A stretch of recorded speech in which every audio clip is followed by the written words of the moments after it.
Alhamdulillahilladzi ja'ala al-laila wan-nahara khilfatan liman arada ay yadhakkara aw arada syukura. Alhamdulillahilladzi asra bi'abdihi lailan minal masjidil haram ilal masjidil aqsa. Alhamdulillahilladzi hadana lihada wa ma kunna linahtadiya laula an hadanallah. Asyhadu an la ilaha illallah wahdahu la syarikalah wa asyhadu anna Muhammadan abduhu wa rasuluh habibuhu wa khaliluh akhirul anbiya wa imamur rusul al-mab'utsu likafatin nasi basyira wa nadhira wa rahmatan lil alamin.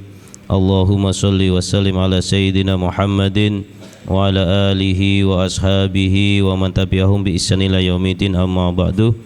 Fa usikum wa nafsi bi taqwallah faqad fazal muttaqun. Assalamualaikum warahmatullahi wabarakatuh. Yang kami hormati Al-Ustaz Kiai Gus Haji Heriansyah, yang kami hormati Al-Ustaz Ibrahim, Ustaz Muslim Ishaq, Asatid wal Ustadzat Pondok Modern Kiai Malisaniyah, santriwan santriwati, ahabukumullah wa radhiyallahu lakum jami'an fi kulli umur.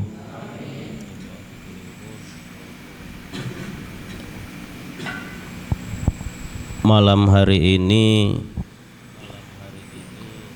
kita adakan sebuah acara majelis ilmu dalam rangka memperingati peristiwa besar, salah satu mukjizat dan sejarah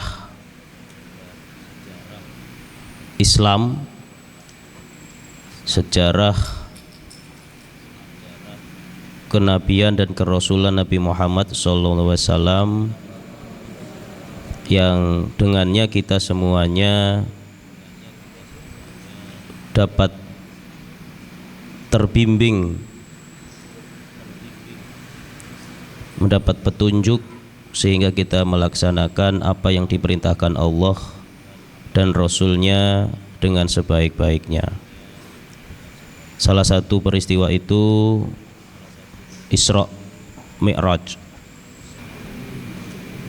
Isra dan Mi'raj ini sedikit sekali Allah kisahkan dalam Al-Quran. Kenapa? Karena peristiwa ini itu peristiwa yang luar biasa sekali, dan ini banyak saat itu Rasulullah lah langsung yang menghadapi suasana saat itu kepada para kaum Yahudi kafir Quraisy yang ngeyel. Saya akan bicara sejarahnya. Makanya tidak banyak di Al-Quran, karena banyak Allah menurunkan Al-Quran itu kan hal-hal peristiwa-peristiwa yang Allah mengisahkan nabi-nabi sebelumnya, kaum-kaum yang membangkang dan bagaimana dan sebagainya. Tapi ketika ini hanya sebuah penghargaan, tapi ketika dikupas sejarahnya itu suatu hal yang besar. Maka ayat hampir kita susah menemukan di Al-Quran, kecuali banyak yang orang tahu di surah Al-Isra ayat pertama saja. Dan hanya satu ayat itu. Ayat yang kedua ketiga itu tentang Nabi Musa, kemudian nanti umatnya Nabi Nuh atau dzurriyyatan ma hamalna ma'an Nuh, itu artinya ya keluarga yang diselamatkan Allah di kapal Nabi Nuh. Itu ayat kedua ketiga itu sudah Nabi Musa itu. Nah, tapi kita perlu tahu Isra ini diperjalankannya Nabi Muhammad oleh Allah Subhanahu wa taala didampingi malaikat Jibril. Ini sebuah, dan kebanyakan para ulama menyampaikan ini sebuah hiburan, tasliyatu li Rasulillahi sallallahu alaihi wasallam. Namun perlu kita ketahui ada dua hal utama yang menjadikan Allah akhirnya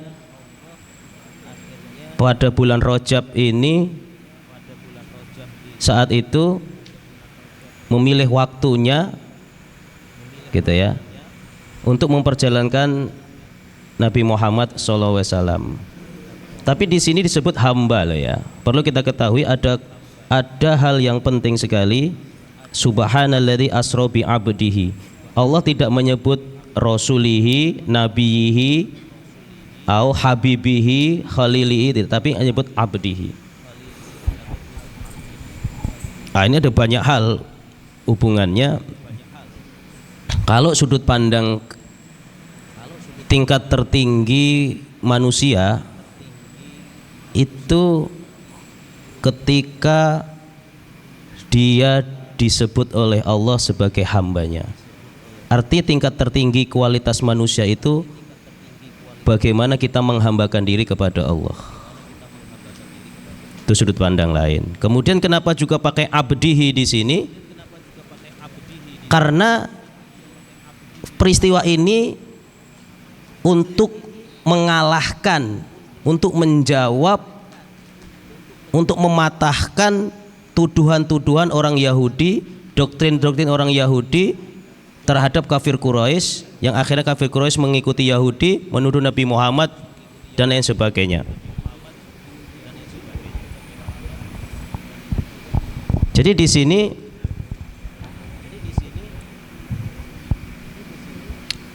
Allah menggunakan lafdun mi abdihi itu karena melawan orang-orang sombong, orang Yahudi, orang kafir Quraisy itu sombong. Intinya mereka nggak mau kalah, gengsi mengakui Nabi Muhammad. Jadi ada dua peristiwa besar yang melatar belakangi terjadinya Isra Mi'raj secara sababiyahnya ya, meskipun ini sudah takdir Allah. Jadi Nabi Muhammad itu saat itu masih dakwah di periode Mekah. Dakwah periode Mekah itu artinya Rasulullah SAW itu masih di Mekah, belum hijrah ke Madinah. Beliau dakwah di Mekah itu 13 tahun setelah diangkat jadi Rasul, umur 40 tahun itu. Berdakwah itu di Mekah itu selama 13 tahun. Dan selama itu masa-masa sulit dakwah itu yang di Mekah. Yang pertama, Rasul itu minoritas. Rasul itu minoritas. Kalangan kecil, kelompok kecil yang sangat mudah dikalahkan. Musuhnya banyak. Ya orang kafir Quraisy, rombongannya Abu Lahab, Abu Jahal dan lain sebagainya. Dan orang-orang Yahudi itu menyerangnya. Bahkan orang Yahudi ini sudah menyebarkan doktrinnya kalau Nabi itu ya dari golongan Yahudi, dari Bani Israel. Gak ada ceritanya Nabi itu gak dari Palestina, gak dari ini. Banyak dari Palestina para Nabi itu. Itulah kenapa ada hubungannya dengan Masjidil Aqsa nanti. Nabi Musa Palestina, Nabi Yahya, Nabi Zakaria Palestina. Banyak para nabi yang dari Palestina. Maka orang Yahudi itu menyebarkan doktrin ke kafir Quraisy supaya tidak mempercayai Nabi Muhammad sebagai seorang nabi, karena tadi nabi itu ya dari golongan kami, nggak ada ceritanya. Memang sejarah seolah memang seperti itu sejarah.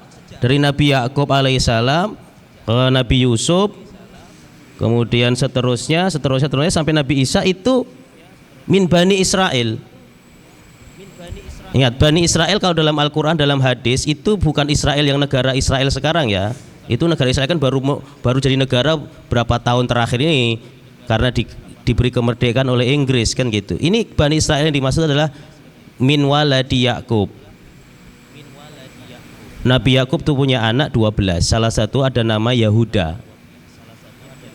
Yahuda ini yang akhirnya keturunan-keturunannya itu yang disebut Bani Israel sampai saat ini. Kemudian ada golongan Yahudi. Nah, mereka ini paling membangkang. Bahkan para nabi banyak sekali diutus untuk ngurusi mereka ini, nggak selesai-selesai juga. Bahkan akhir pun Nabi Isa difitnah, kemudian disalib, seolah-olah mereka nyalib Nabi Isa, kemudian malah jadikan Tuhan dan lain sebagainya. Repot. Ya, jadi kondisi Nabi itu minoritas. Susah sekali perjuangan dakwah saat itu. Karena semua orang mengatakan itu nggak mungkin Nabi dari golongan orang Arab. Nabi itu dari Palestina, dari ini golongan Bani Israel lah. Kemudian juga Nabi Muhammad itu lagi diuji Allah. Satu-satunya orang yang menjadi sebab terjaganya Nabi Muhammad dari rencana pembunuhan kafir Quraisy, satu-satunya yang melindunginya itu meninggal dunia, yaitu pamannya Abu Thalib. Sudah minoritas, satu-satunya orang yang menjaga beliau menjadi salah satu sebab orang kafir Quraisy itu gagal membunuh Nabi Muhammad, ya karena dilindungi pamannya. Sedangkan Abu Thalib itu pembesar orang Quraisy saat itu. Karena kebesaran Abu Thalib inilah orang kafir Quraisy tidak berani. Meninggal dunia, bayangkan sedihnya luar biasa itu. Ditambah sebelumnya itu Nabi Muhammad itu juga punya kekuatan karena dari keluarga yang terhormat, karena menikah dengan Khadijah. Khadijah itu bangsawan terkaya di Mekah saat itu. 2/3 kekayaan Mekah itu miliknya Khadijah saat itu. Jadi sangat menolong Rasul banget ketika Rasul diutus jadi Rasul itu dalam hidupnya. Itu pun meninggal juga dalam 1 tahun itu. Bayangkan bagaimana kondisi Nabi Muhammad SAW saat itu. PR dakwahnya saja beliau masih minoritas, diserang dari segala penjuru. Bahkan setiap hari diteror, ingin dibunuh, baik dari golongan Yahudi, baik golongan kafir Quraisy. Ditambah secara logika yang melindungi, yang menjaga, bahkan istrinya yang dikasihi itu meninggal dunia, ditambah pamannya juga meninggal dunia di tahun yang sama. Maka dalam sejarah itu namanya Amul Huzn, tahun kesedihan Nabi Muhammad Sallallahu Alaihi Wasallam. Di puncak kesedihan itulah, asbab inilah, ya, Allah Subhanahu Wa Taala menurunkan takdirnya, memilih waktu itu untuk memperjalankan Nabi Muhammad Sallallahu Alaihi Wasallam dari Masjidil Haram ke Masjidil Aqsa. Tapi juga perjalanan dari Masjidil Haram ke Masjidil Aqsa ini perjalanan yang penuh dengan intelektual, keilmuan, dan hikmah-hikmah besar. Jadi orang Yahudi itu kan posisi tadi menyebarkan isu mindset kepada semua orang untuk tidak mempercayai Nabi Muhammad, karena Nabi itu nggak sah kalau Nabi itu bukan dari golongan Yahudi, kan gitu. Dan semua percaya, orang yang benci Nabi Muhammad percaya. Dan Nabi Muhammad minoritas, paling pengikutnya baru berapa saat itu di Mekah. Ditambah orang Yahudi itu kental banget, ta'asubnya luar biasa, fanatiknya luar biasa. Ya dengan tadi golongannya, dan Palestina, Baitul Maqdis adalah menjadi tempat bersejarah, bukti-bukti para nabi dari golongan mereka memang diutus di sana. Maka ini ada pelajaran yang luar biasa. Allah ingin mengajari Nabi Muhammad SAW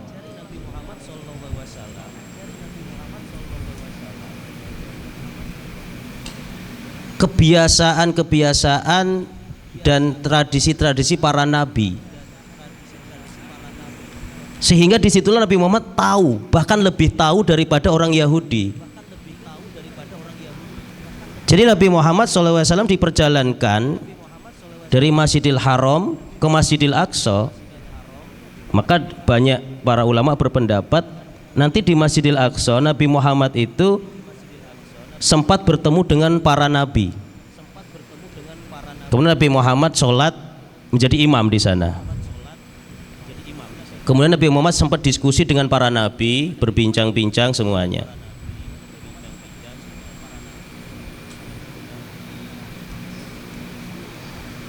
Kemudian itulah menjadi bukti nanti ketika Nabi Muhammad selesai Isra Mi'raj kan mengatakan, menyampaikan wahyu wajibnya sholat, kan orang nggak percaya, kan gitu.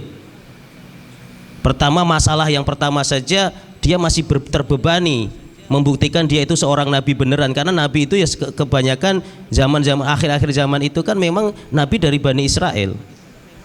Maka pertanyaan itu dilontarkanlah kepada Nabi Muhammad dan Nabi Muhammad bisa menjawab secara detail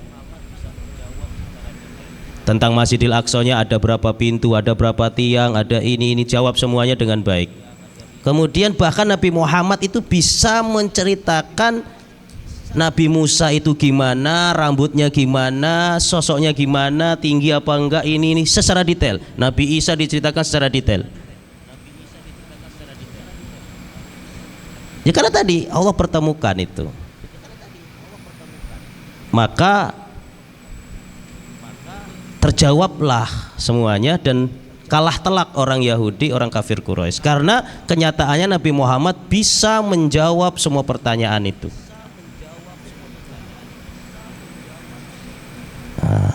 Maka tuduhan Nabi Muhammad itu nabi palsu batal saat itu, karena terbukti Nabi Muhammad bisa. Bahkan orang Yahudi tidak tahu secara rinci yang nabi mereka, yang mereka agung-agungkan. Nabi Muhammad bahkan lebih tahu dan menggetarkan hati ketika Nabi Muhammad cerita. Sependusta-pendustanya orang Yahudi, orang kafir Quraisy itu susah untuk tidak mempercayai ceritanya Nabi Muhammad itu. Mau nggak mau mereka harus percaya, meskipun dengan gengsinya dan lain sebagainya.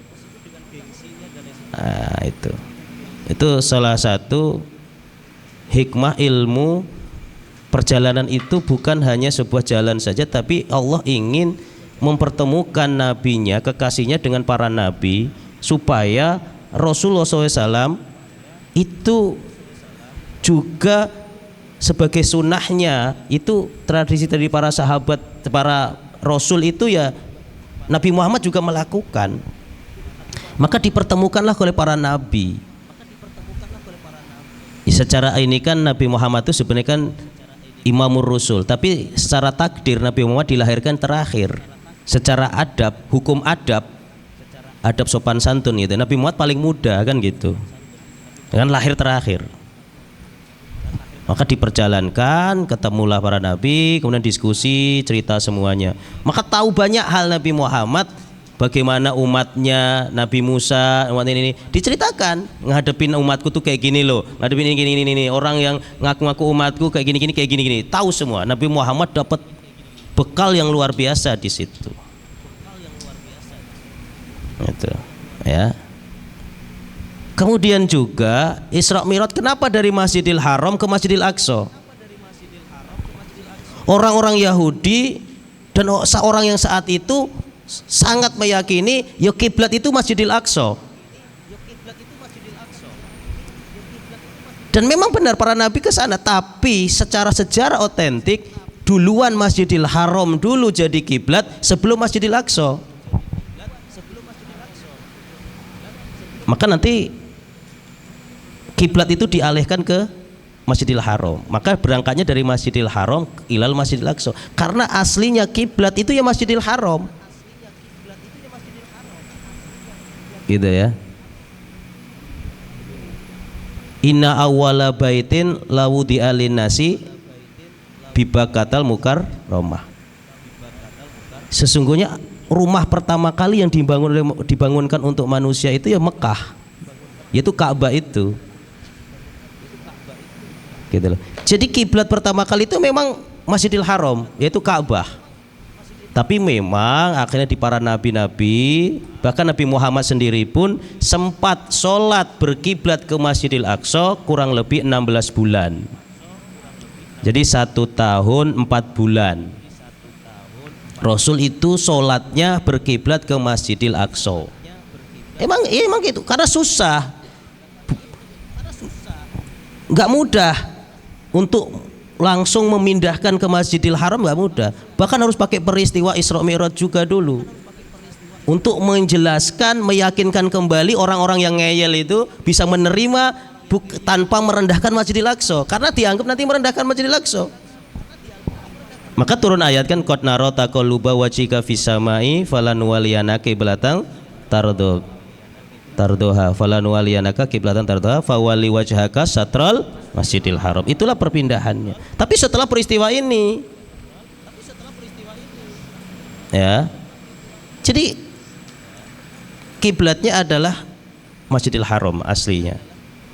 Nah, maka dengan peristiwa sedemikian rupa banyak hal yang terungkap, banyak hal yang terbukti dari tuduhan-tuduhan itu, banyak hal yang membungkam orang-orang yang jahat. Jadi secara jumlah Rasul minoritas, tapi setelah Isra Mi'raj Rasul itu luar biasa naik daunnya, gagahnya perjuangan. Tapi ya tadi akhirnya ancaman semakin dahsyat. Maka rencana pembunuhan dan lain sebagainya itulah memuncak saat itu, yang puncaknya Rasul hijrah ke Madinah, Ali bin Abi Thalib suruh menggantikan tempat tidurnya Nabi Muhammad SAW. Jadi orang-orang Yahudi, orang-orang kafir Quraisy tetap nggak dapat hidayah, justru malah tambah murka karena kalah telak. Semua tuduhan dibatalkan dengan jawaban Nabi Muhammad dengan peristiwa Isra itu. Jadi sekali lagi hikmah yang bisa kita ambil adalah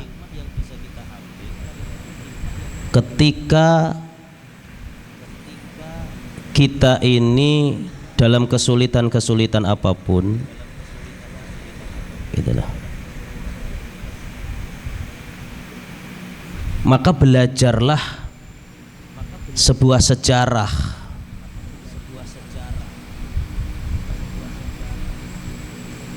Maka kita akan tahu kalau seberat apapun ujian kita saat itu pasti ada solusi, dan ada orang yang sebelum kita diuji lebih dari itu juga.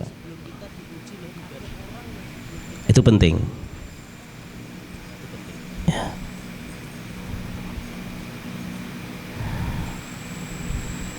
Nah, kemudian as-safar, perjalanan untuk mencari sejarah tersebut, menggali ini, itu menjadi penting. Ar-rihlah itu jadi penting, ya. Bahasa sekarang napak tilas, ziarah dan lain sebagainya itu penting, karena dengan itu kita akan tahu banyak kebuka hikmah-hikmah itu. Itu salah satu sudut pandang hikmah dari itunya juga. Jadi Nabi Muhammad SAW sehingga bisa menguasai dalam satu malam, ya karena itu sebuah mukjizat, dan memang secara fisik, secara ilmiah memang seperti itu, ada liqa, ada pertemuan. Ya, sudah dipersiapkan oleh Allah. Semua itu sudah dipersiapkan. Sehingga dengan waktu singkat pun itu bisa Rasul serap semuanya.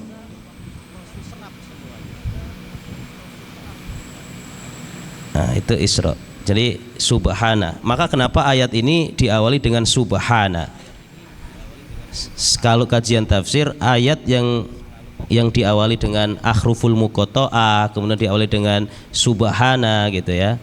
Itu biasanya di dalamnya akan ada peristiwa besar yang menakjubkan. Allah saja yang maha suci itu memulai nurunkan ayat ini dengan subhana. Jadi singkatnya satu ayat ini ada berapa kata ini? 1, 2, 3, 4, 5, 6, 7, 8, 9, 10, 11, 12, 13, 14, 15, 16, 17, 18, 19, 20, 21. itu menyimpan rahasia besar ketika diungkap. Gimana kok kita bisa tahu? Kalau kita belajar tafsirnya, Allah sembunyikan di kata subhana. Itulah kenapa ketika Allah mengatakan seperti ini ada harus besar. Maka para ulama akhirnya mengkaji dan sejarah di riwayat-riwayat hadis sahih di ini benar. Ternyata sedahsyat itu. Ini sebagian saja yang saya sampaikan. Masih banyak sudut pandang lain, kehebatan, keagungan, kedahsyatan Isra Mi'raj. Ada yang mengatakan dengan Isra Mi'raj itu merubah peradaban, sejarah kehidupan manusia dan lain sebagainya dengan sudut pandangnya. Karena memang luar biasa. Allah sembunyikan di kata subhana. Rahasia besar dan sebagainya itu. Bayangkan Allah yang maha suci saja itu menurunkan wahyunya ayatnya dengan subhana. Bayangkan itu. Itu secara kajian tafsirnya gitu. Alladzi asra bi 'abdihi lailan minal masjidil haram ilal masjidil aqsa. Jelas ada rahasia kenapa Masjidil Haram ilal Masjidil Aqsa. Salah satunya yang Ustadz ungkapkan tadi. Karena sejarah sejatinya duluan Masjidil Haram dijadikan kiblat daripada Masjidil Aqsa. Dan itulah hidup. Memang ada perubahan, iya. Kondisinya saat itu sih dibutuhkan seperti itu. Gitu loh. Ya. Sehingga Allah pindahkan ke Masjidil Aqsa. Gitu. Dan banyak banget cerita-cerita di Al-Quran memang tentang Bani Israel dan puncaknya di sana. Maka penting. Jadi kenapa pindah ke Masjidil Aqsa saat itu. Tapi ketika Nabi Muhammad menjadi khatimul anbiya wa imamur rasul, mengembalikan kepada ajaran tauhid millata Ibrahim, maka dikembalikanlah sejarah Nabi Ibrahim itu membangun Ka'bah ulang dan menjadi kiblat. Nah, jadi itu penting. Ya. Kemudian alladzi barokna haulahu linuriyahu min ayatina itu. Banyak hal yang berkah karena terungkapnya banyak peristiwa, banyak ini dan sebagainya. Bahkan mengecilkan hati-hati orang Yahudi, orang-orang kafir Quraisy yang merasa mereka ahli dalam itu, bahkan mereka dari golongan ini tapi nggak lebih tahu daripada Nabi Muhammad keberkahan Baitul Maqdis itu sendiri. Selain secara fisik Baitul Maqdis diberkahi, memang makmur, tanah-tanahnya subur dan lain sebagainya, tapi ada keberkahan yang terungkap ketika Nabi Muhammad SAW Isra. Dengan penjelasan Nabi Muhammad, dengan sudut pandang itu, orang terbelalak, orang baru paham. Bahkan yang Yahudi sendiri pun yang merasa awalnya sombong banget gitu loh kepada Nabi Muhammad, merasa paling hebat, paling ini tentang Baitul Maqdis ini itu, ujungnya mereka ciut karena mereka ternyata baru sadar. Itu penting. Maka Rasulullah SAW mengembalikan, itulah kenapa merubah peradaban dunia. Salah satunya kita di sejarah peradaban dunia, Rasulullah SAW mengembalikan, ya sudah waktunya kiblat itu dikembalikan ke Masjidil Haram. Maka tanah haram itu di Masjidil Haram.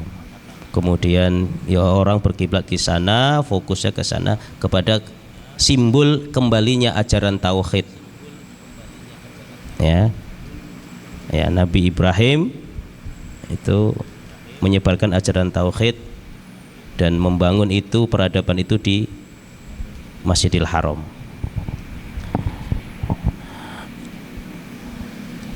Kemudian Mi'raj.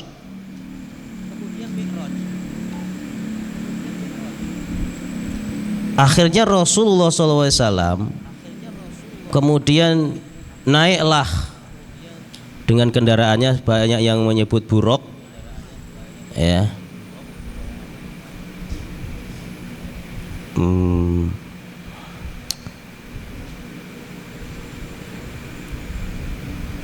Ada riwayat yang menggambarkan buruk itu seperti khimar, ada yang seperti kuda, gitu ya. Nanti ada yang nyebut kuda poni dan lain sebagainya, gitu. Itu.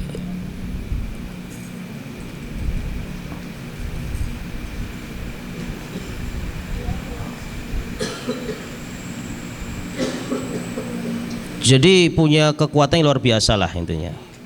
Kemudian naiklah ke langit Allah.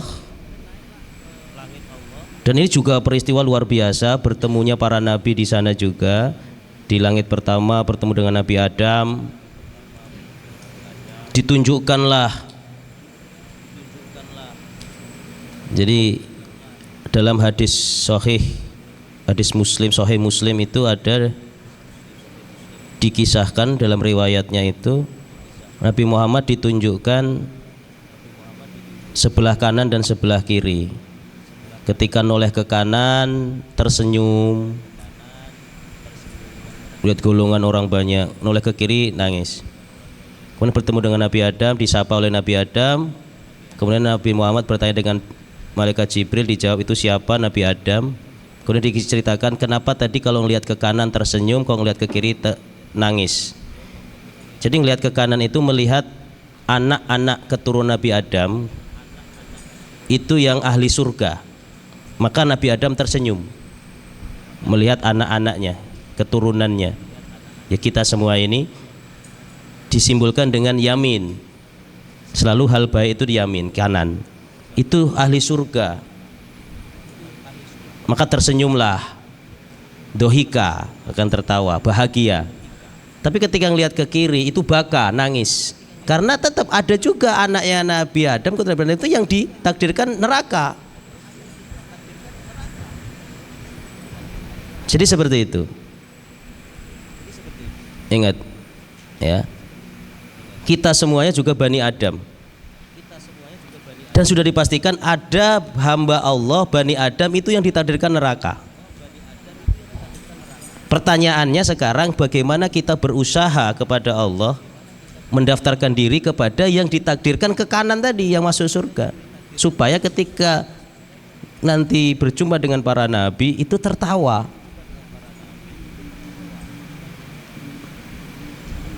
Kemudian naik lagi bertemu dengan Nabi Isa kalau nggak salah. Naik lagi, tepatnya ketemu dengan Nabi Musa. Nabi Musa itu terkenal dengan perdebatannya lah. Nabi yang paling sering protes kepada Allah itu salah satu Nabi Musa. Itu pun tetap Allah senang karena protesnya Nabi Musa itu kritis untuk kebaikan. Itu Nabi Musa itu. Tapi Allah juga senang Nabi yang lemah lembut seperti Nabi Ibrahim, nggak banyak protes, pasrah, tawakal gitu. Itu tetap kayak gitu. Nabi itu beda-beda. Nabi Ibrahim ya sudah sabar, ikhlas, ujiannya luar biasa kan, nggak banyak protes. Tapi kalau Nabi Musa itu sempat, maka kalimullah sempat dikasih mujiannya kalimullah kan, berbicara Allah. Dan itu beberapa kali protes. Tapi protes Nabi Musa itu kritis. Untuk kebenaran, bukan untuk kedoliman, bukan untuk egois, bukan untuk keserakahan, bukan. Itu juga nanti ketika Nabi Muhammad sudah selesai menghadap Allah, mendapat perintah sholat itu kan pertama kali 50 rakaat itu. Maka ketika turun ketemu Nabi Ibrahim di langit 7 kan, Nabi Ibrahim, oh ya sudah, lanjutkan nak, jalan pulang tuh, nggak ada arahan untuk request minta pengurangan tuh nggak ada. Nabi Ibrahim ya sudah, oh ya sudah, selamat ya, lanjutkan, jangan. Ya karena sifat Nabi Ibrahim itu ya kalau dapat perintah ya patuh, taat, ikhlas, sabar. Tapi ketika turun ke langit ke-6 ketemu Nabi Musa beda. Nabi Musa itu kritis, protes lah bahasa. Tapi protes bukan protes untuk manja, untuk ngalem, untuk ini, tapi untuk kebaikan, kebenaran. Maka disampaikanlah, umatmu nggak akan mampu, kamu naiklah lagi minta dispensasi. Maka naiklah Nabi Muhammad melalui sarannya Nabi Musa, benar bertemu kepada Allah. Ya sudah, aku kurangi 5, jadi 45. Turun lagi ngomong, gimana? Dapat keringan nggak? Iya, dikurangi 5 waktu. Masih nggak kuat, naik lagi. Terus sampai 9 kali.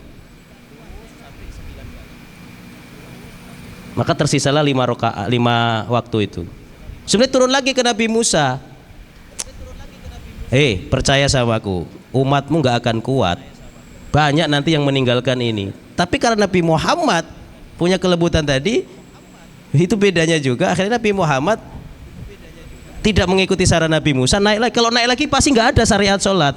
Karena 5. Kalau naik lagi ke 10-nya ya habis. Dan Allah pasti akan mengabulkan itu nanti jadinya.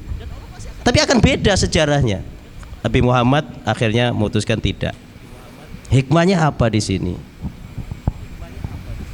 Kita kepada Allah itu kalau meminta, memang nggak usah malu-malu. Selama itu kebenaran, kebaikan, ya minta aja meskipun berulang-ulang. Itu pelajaran Nabi Musa mengajari kita seperti itu. Dan Allah nggak membenci selama itu untuk kebenaran. Dan itu memang benar kan. Kenyataannya sekarang bahkan yang ngaku Muslim saja itu banyak meninggalkan sholat yang hanya 5 waktu. Benar? Iya.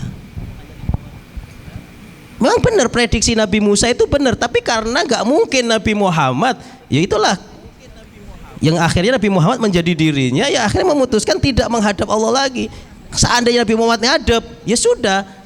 Beda sejarahnya, nggak ada 5 waktu dan lain sebagainya itu. Tapi tidak mungkin gitu. Tapi meskipun demikian, itu pilihan Nabi Muhammad. Dan memang benar prediksi Nabi Musa. Nabi Muhammad nggak menyalahkan prediksi Nabi Musa. Memang benar kenyataannya banyak dari umatnya yang mengaku Islam, banyak yang tidak sholat. Apalagi yang nggak Islam. Kan Nabi Muhammad diutus untuk seluruh manusia kan. Ya jelas lah, karena yang nggak masuk Islam udah jelas, nggak usah mikir orang dia masuk Islam aja nggak mau. Tapi yang Islam itu banyak yang ninggalin sholat, nggak kuat 5 waktu itu. Bahkan hanya ngambil 1 aja seminggu sekali, yaitu sholat Jumat. Anggap kalau udah sholat Jumat supaya nggak kafir, bahasanya kayak gitu. Karena orang pahamnya kalau ninggalin sholat Jumat kafir, seolah-olah kalau sholat Jumat tok kafirnya. Maka orang ada yang sholatnya seminggu sekali biar nggak kafir. Nah itu termasuk salah paham itu. Jadi itu kerennya versi-versi para nabi itu beda-beda. Dan Nabi Muhammad ditunjukkan itu supaya Nabi Muhammad itu lengkap. Dia memang nabi paling akhir, tapi menjadi imam para nabi yang akhirnya Nabi Muhammad tetap yang akan memimpin. Dan memang benar keberkahan umat Nabi Muhammad itu jauh lebih besar, lebih banyak dibandingkan keberkahan umat setelahnya. Jadi itu, maka akhirnya naiklah ke Sidratil Muntaha, ke arsy-Nya Allah. Disitulah kemuliaan Nabi Muhammad luar biasa. Bahkan ada riwayat Nabi Musa itu sempat bercanda ya. Nabi Musa kan agak keras kalau di dalam riwayatnya gitu. Dia nggak ngira ada Nabi Allah yang lebih mulia daripada dia. Dengan status tadi, Nabi Musa kan di langit 6 kan, gitu kan. Sempat itu protes sama Allah. Allah dengerin, tapi Allah nggak jawab karena itu udah biasa protesan gitu. Di situ Nabi Muhammad, Allah menunjukkan ke seluruh para nabi, ya, kemuliaan Nabi Muhammad. Maka Nabi Muhammad menjawab salah satu pertanyaan Nabi Musa. Beda Musa, aku ini cuma pernah ngomong sama ente aja. Kalau ini tuh kekasihku, beda. Bahkan malaikat Jibril saja tidak mampu masuk dimensi Sidratil Muntaha itu yang menghadap Allah itu. Padahal Nabi Muhammad mengajak malaikat Jibril tuh, ayo dampingi aku. Malaikat Jibril udah ngomong, aku tidak bisa, aku nggak bukan makomku lagi, bukan ranahku lagi ke sana. Tapi karena diajak terus, pengen nganter. Dalam riwayat malaikat Jibril nggak mampu dan pingsan, nggak sadarkan diri. Maka akhirnya Nabi Muhammad sendirilah menghadap Allah. Tapi yang perlu kita garis bawahi di sini, ini nyata ya. Tapi kita tetap nggak boleh memahami, berarti Allah tuh di kursi, Allah di ini, nggak boleh. Tetap sifat Allah laisa kamitslihi syai'un. Tetap ada perjumpaan antara Allah dengan Nabi Muhammad SAW di arsy-Nya.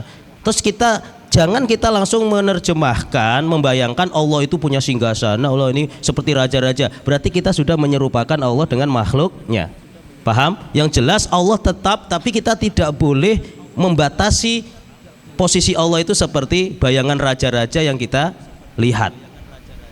Ngerti? Paham? Yang jelas ada, liqa itu ada. Paham? Dan itu hanya khusus kepada Nabi Muhammad SAW, dan itulah kemuliaan Nabi Muhammad SAW. Sayyidul Anbiya tadi situ. Maka semua para nabi akhirnya tambah yakin, tambah beriman. Maka nanti akan para malaikat, kemudian para nabi kan nanti asyhadu alla ilaha illallah wa asyhadu anna Muhammadar Rasulullah. Itu karena refleks dari ketakjuban mereka.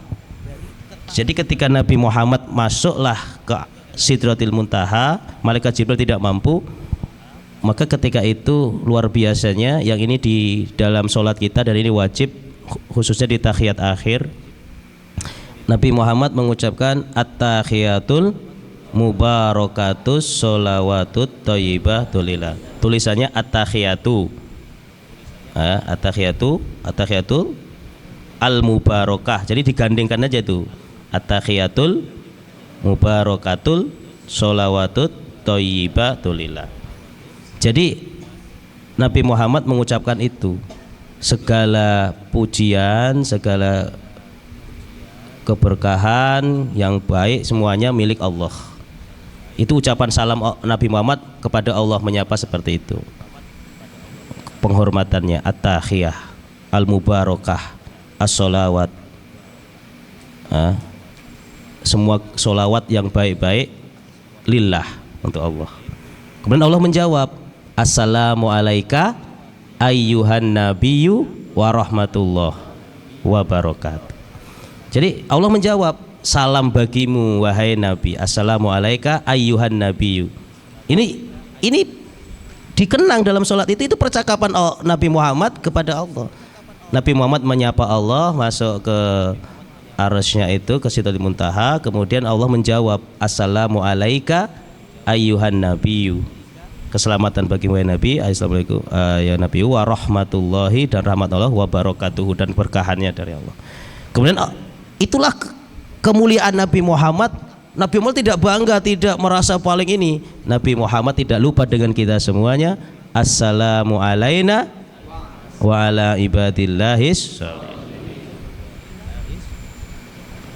Ketika itu Rasul menjawab seperti itu, para malaikat itu takjub.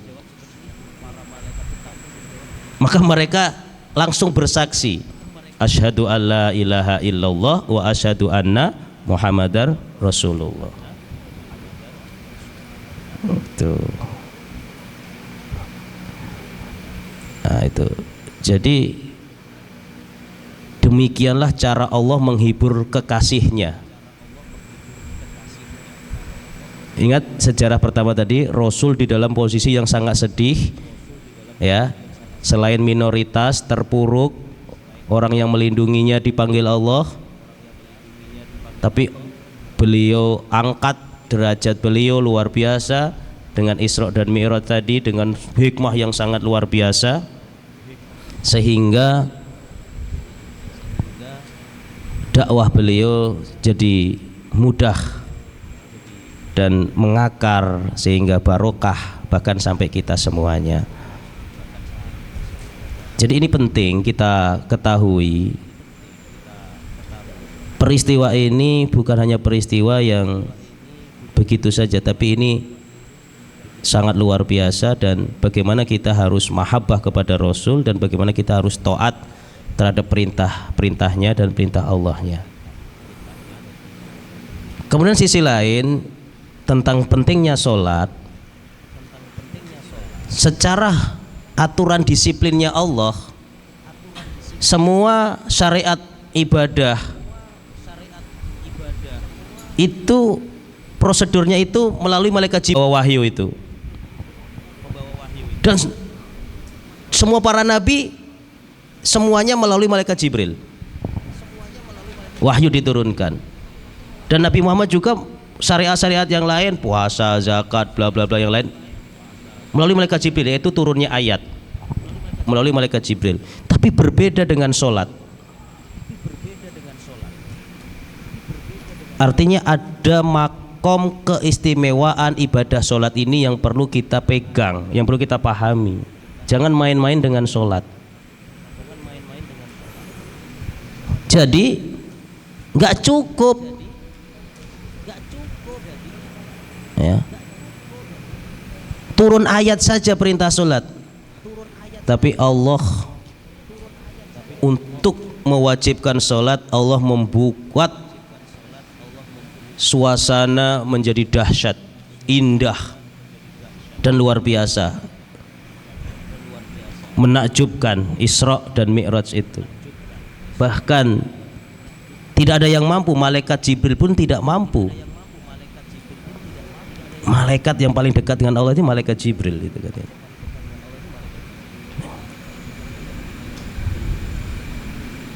Dan Nabi Muhammad dimampukan oleh Allah untuk menerima kewajiban sholat ini. Dan akhir dari puncak ijazah ibaratnya, ya, pengakuan Allah, kita diakui oleh Allah sebagai hambanya ketika kita menjalankan sholat. Jadi puncak kita menghambakan diri kepada Allah yaitu dengan peristiwa, dengan kewajiban sholat. Makanya di sini tadi subhanalladzi asra bi abdihi. Jadi ada abdihi di sini, itulah salah satu kaitannya puncak kemuliaan kita di hadapan Allah ketika kita diakui oleh sebagai hambanya. Dan ketika kita itu jalannya gimana, yaitu mengerjakan sholat. Ketika Rasulullah SAW sudah mendapat perintah sholat, maka Allah pakai abdihi, seperti itu. Jadi ayat ini turunkan untuk apa? Legitimasi, itu untuk memberi stempel gitu loh. Kalau ini benar-benar terjadi. Ketika Rasul ceritakan banyak nggak percaya, tapi turun ayat, orang-orang mukmin jadi percaya. Nah, jadi anak-anakku sekalian, dalam hal ini penting Ustadz singkat satu versi seperti ini. Yang jelas banyak ya, kalau dikaji tentang Isra Mi'raj itu banyak sekali. Silakan ditambah dengan cari informasi-informasi yang lebih. Yang jelas hikmah yang bisa kita ambil salah satunya seperti demikian tadi, sehingga santri IG Malisania urusan sholat jangan jadi masalah lagi, jangan jadi masalah, ya. Itulah puncak menghambakan diri kita kepada Allah Subhanahu wa Ta'ala. Dimanapun nanti kamu berada, apapun kesibukanmu, ya, jangan tinggalkan sholat. Paham? Paham semuanya? Baik. Setelah ini Ustadz Heriansyah akan menambah lebih banyak karena beliau ini lebih menguasai mengenai hal ini. Saya hanya sedikit yang saya tahu, ya. Silahkan direnungkan baik-baik. Kalau kamu sudah tahu sejarahnya, tahu kisahnya sedemikian rupa, ambillah hikmah yang banyak sehingga bisa membekali diri kita, membimbing diri kita. Ada ustadz atau enggak ada ustadz, kamu terbimbing dengan ilmumu yang kamu hargai dalam dirimu itu. Paham tum? Baik, ini salah satu kajian daripada Isra Mi'raj. Yang maulidnya enggak ya, MC? Takutnya nanti saya ditanya maulidnya mana? Enggak. Tapi MC tadi enggak terlalu salah karena atau meskipun ya salah. Tapi saya milih Isra Mi'raj karena maulidnya kemarin sudah. Ya, Ustadz Heriansyah yang ngisi di lapangan itu setelah panggung gembira. Kamu harus paham, Isra Mi'raj sama maulid nggak paham, beda itu. Ya. Nah, terakhir tadi tim hadroh bagus-bagus aja, semangat dalam bersolawat menyenandungkan sholawat itu bagus. Tapi Ustadz kalau boleh saran, tetap jangan lepas dari rasa. Hati harus terkontrol. Ya. Mungkin vokalisnya terlalu semangat tuh, sampai teriak-teriak, nyebut nama Muhammadnya teriak-teriak. Mungkin maksudnya teriak itu mahabbah, tapi ya dibuat suasana yang lebih khidmat, yang lebih sopan, ya, tapi tetap semangat. Nah, jangan seperti ikut yang di luar-luar. Kalau Ustadz pribadi rasa yang Ustadz rasakan, lebih baik kita tetap semangat, tapi tetap jangan lepas kontrol. Masalah teriak-teriak dan sebagainya itu, ya kita menyebut nama Nabi Muhammad itu bukan seperti manggil, wih siapa kan gitu, ya kan. Nah tetap dibuat jangan terlalu berlebihan. Meskipun bagus semangatnya, tapi agak berlebih tadi menurut Ustadz. Mungkin besok diatur lagi, ya, supaya ya kita punya tradisi etika seperti itu. Jadi budaya yang baik, Nabi Muhammad itu kekasih Allah dan sebagainya, mungkin tidak usah teriak-teriak. Takutnya pas Nabi datang kaget, woi ngopo teriak-teriak kamu kan gitu. Ya, ngagetin Nabi kan nggak baik, gitu kan. Loh, kan benar kita bersolawat, kita mau baca maulid itu kan bisa jadi Nabi itu akan hadir meskipun kita nggak bisa ngelihat. Pas mau hadir, pas ente teriak kan gimana? Nanti bad mood Nabi Muhammadnya. Saya jaga bad mood ya. Jadi keduanya coba diatur, dikontrol, semangatnya tetap, tapi batasan-batasan tadi harus diatur dengan baik. Kita harus terdidik, bukan mengikuti semua yang dilihat di luar diikuti, jangan ya. Kita harus punya settingan yang kita atur dengan pendidikan yang lebih baik. Syukur-syukur kita menjadi contoh, bukan kita mencontoh terus, gitu ya. Nah, jadi baik-baik saja seperti itu. Banyak macam sholawat tadi bagus sekali, tapi tadi saran saya tidak perlu sampai teriak-teriak yang sedemikian rupa, ya. Tapi tetap penghayatan, menyampaikan mahabbah dan rindu kepada Rasul melalui dalam hati kita dengan penjiwaan yang baik. Belum tentu jangan-jangan teriak itu hanya mulut kan, hatinya malah enggak kan, malah repot. Lebih baik jangan lepas antara lisan dengan kolbun, itu tetap bisa tersambung dalam menyenandungkan sholawat kepada Nabi Muhammad Sallallahu Alaihi Wasallam. Ini saja catatan dari saya. Syukron. Assalamualaikum warahmatullahi wabarakatuh.